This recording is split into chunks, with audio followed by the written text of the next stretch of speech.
The live TV, सच सबसे आगे। नमस्कार, द लाइव टीवी आप देख रहे हैं। आपके साथ मैं हूं आदित्य कुमार। 2024 का चुनाव नजदीक है और चुनाव जीतने के लिए हर पार्टियां जतन करती हैं, लेकिन कुछ पार्टियों पर ऐसे आरोप लगते हैं कि वो अलग तरीके का जतन करती है। दरअसल वो जनता का मैंडेट नहीं बल्कि कुछ मशीनों पर भरोसा करते हैं, ऐसा आरोप उन पर लगता रहता है। आप समझ ही गए होंगे मैं कहां की बात कर रहा हूं, किसकी बात कर रहा हूं। भारतीय जनता पार्टी से शुरुआत से ही आरोप लगते रहे कि ईवीएम का इस्तेमाल सही तरीके से अपने पक्ष में करने के लिए भारतीय जनता पार्टी पर आरोप विपक्ष के नेता मढ़ते रहते हैं और वो चलता रहता है, वो सिलसिला अनवरत चलता रहता है। अब एक बार फिर से ममता बनर्जी ने उस बात को हवा दे दी है। ममता बनर्जी ने कहा कि 2024 चुनाव जीतने के लिए बीजेपी ने ईवीएम हैक करने की योजना तैयार कर दी है। मतलब उस पर काम करना, प्रोजेक्ट पे काम करना शुरू कर दिया है जिसमें ईवीएम हैकिंग है। मेरे पास सबूत हैं। ममता बनर्जी ने यह कह के सबको चौंका दिया है। ममता बनर्जी आखिरकार क्या बताना चाह रही हैं? ममता बनर्जी किस तरीके से अपनी बातें रखना चाह रही हैं? वो बताना चाह रही हैं कि देखिए ईवीएम अब हैक होगा, इसके मेरे पास सबूत है। क्या है? बोलता हिंदुस्तान ने बाकायदे वो आर्टिकल लिखा है, उस आर्टिकल पर भी हम बात करेंगे, बताएंगे आखिरकार ममता बनर्जी के दावों में कितनी सच्चाई है और आखिरकार अब तक कितनी बार ईवीएम हैक किया जा चुका है। तो क्या ईवीएम हैक करके भारतीय जनता पार्टी चुनाव जीतती है? यह सवाल है मेरा आप लोगों से। आप इसका जवाब हमें जरूर दीजिए कि वाकई में क्या ईवीएम को हैक किया जा सकता है। फिर आगे हम खबर में बढ़ते हैं। चलिए हम खबर में बढ़ते हैं, आपका जवाब हम जरूर देखेंगे, आप हमें जवाब जरूर दीजिएगा कमेंट के जरिए।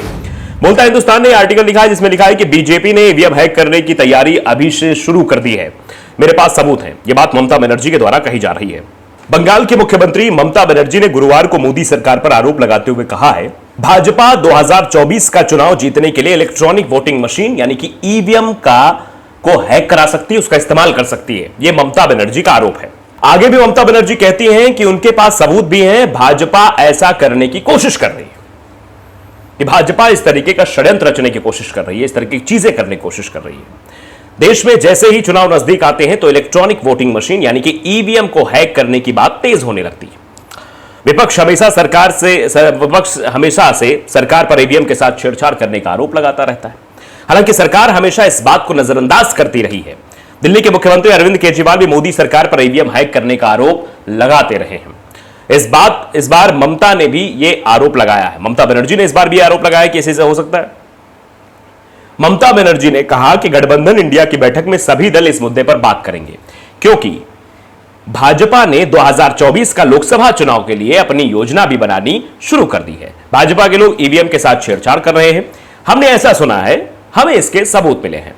ममता बनर्जी ने आगे कहा कि उन्हें विश्वास है कि आने वाला 2024 का लोकसभा चुनाव विपक्ष का गठबंधन इंडिया जीतेगा। विपक्ष गठबंधन इंडिया देश में हो रही सांप्रदायिक राजनीति और बेरोजगारी से देश को बचाएगा, जिसकी वजह से भाजपा के लोग 2024 लोकसभा चुनाव जीतने की योजना बना रहे हैं।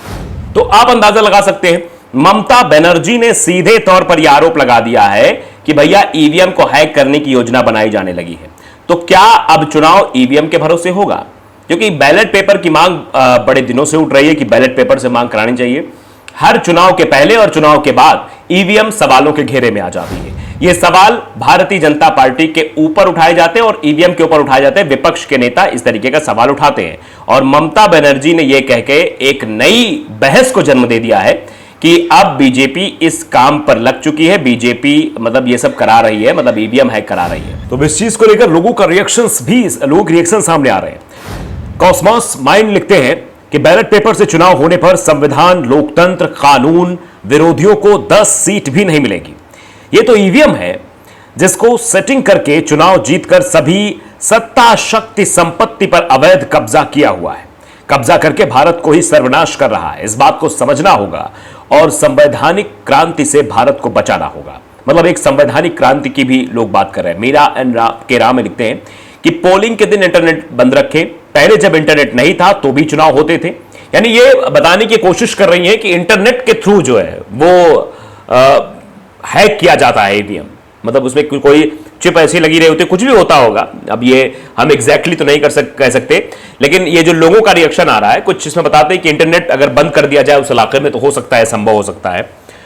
पहले जब इंटरनेट नहीं था तो भी चुनाव होते थे। ईवीएम स्टोर रूम एवं मतगणना स्थल में इंटरनेट बंद रहे। मतलब जहां पर यह मतगणना हो रही है वहां पर इंटरनेट सेवाएं बंद होनी चाहिए। वीवीपैट पर जो याचिका सुप्रीम कोर्ट में विचाराधीन है उसका निस्तारण शीघ्र हो ताकि चुनाव आयोग को आदेश की पालना का पर्याप्त समय मिल सके। मतलब जो मामला वीवीपैट को लेकर अटका हुआ है वो मामला त्वरित निस्तारित हो और ताकि समय मिल सके और चीजें हो सके।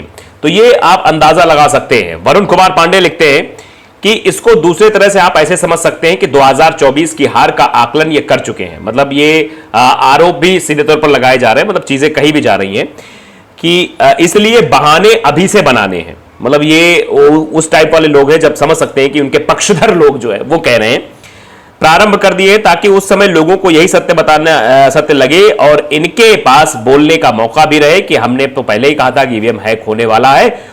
इसे कहते हैं राजनीतिक दूरदर्शिता। मतलब ये राजनीतिक दूरदर्शिता बता रहे हैं कि ममता बनर्जी को राजनीतिक दूरदर्शिता है, वो चीजें देख ले रही है, उनको पता है कि इंडिया गठबंधन हार जाएगा, इस वजह से इस तरीके के पहले ही ट्वीट या बयान दे रही हैं ताकि आने वाले समय में जब ये हार जाए तो ये सब कह सके। मोहम्मद साहिद हुसैन लिखते हैं कि देश के लोगों की तैयारी कर्नाटक चुनाव वाली है। मतलब देश के लोगों ने जिस तरीके से कर्नाटक में बीजेपी को हराया है वैसे ही अब रणनीति बनाना शुरू कर चुके हैं। हर बार ऐसा कैसे? विपक्षी दलों को अभी से ही इसे बेपर्दा करने की तैयारियां शुरू कर देनी चाहिए। मतलब विपक्षी दल अभी से इसको बेपर्दा करेंगे, इसकी तैयारी भी शुरू हो गई है। मनजीत सिंह लिख रहे हैं जिस व्यक्ति ने ईवीएम मशीन को बनाया उस व्यक्ति ने ईवीएम मशीन को हैक करके भी दिखाया।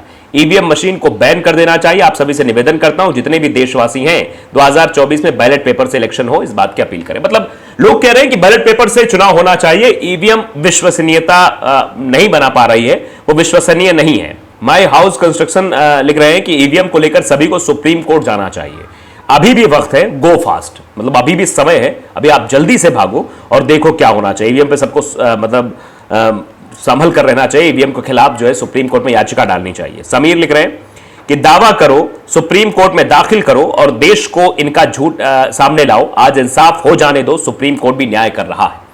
मतलब सुप्रीम कोर्ट न्याय कर रहा है, इसका इशारा राहुल गांधी के उस मामले को लेकर है जिसमें सुप्रीम कोर्ट से बड़ी राहत राहुल गांधी को मिली है, जिस वजह से राहुल गांधी जो है इस तरीके से बोल पा रहे हैं। सुरेश यादव, कोई सबूत है तो कोर्ट में जाएं, कृपा कर चुनाव आयोग ना जाएं। मतलब चुनाव आयोग ना जाइए, चुनाव आयोग तो सुनेगा नहीं आपकी, सीधा कोर्ट जाइए। लोग ऐसी भी सलाह दे रहे हैं। जी कुमार हैं, वो लिखते हैं कि सुप्रीम जज सीजेआई चंद्रचूड़ है तो भरोसा है, लोकतंत्र को नहीं मरने देंगे। अपनी गुहार वही लगाइए, अब भी संविधान की ताकत बहुत बची है। यानी अब सुप्रीम कोर्ट पर लोगों को ट्रस्ट होने लगा है, ट्रस्ट बिल्डअप होने लगा है। अजीज खान लिखते हैं अर्ज किया है, जबरदस्त खौफ तारी है, बोरिया बिस्तर बंधने की तैयारी है। इस तरीके से भी लोग लिख रहे हैं। तो भैया ये सब चीजें देश में हो रही हैं, आप देख रहे हैं। ईवीएम को लेकर लगातार फिर से सवाल खड़े हो गए हैं। तो सरकार को भी इस ओर ध्यान देना चाहिए और चुनाव आयोग को भी और साथ सुप्रीम कोर्ट को भी इस ओर ध्यान देना चाहिए। क्या बैलेट पेपर चुनाव हो सकते हैं या ईवीएम को कैसे भरोसे में लाया जाए, इस पर भी काम शुरू हो सकता है। तो द लाइव टीवी को आपने सब्सक्राइब नहीं किया जरूर करिए, बेल आइकन दबाइए ताकि सच खबर आप तक पहुंचती रहे। नमस्कार। द लाइव टीवी, सच सबसे आगे।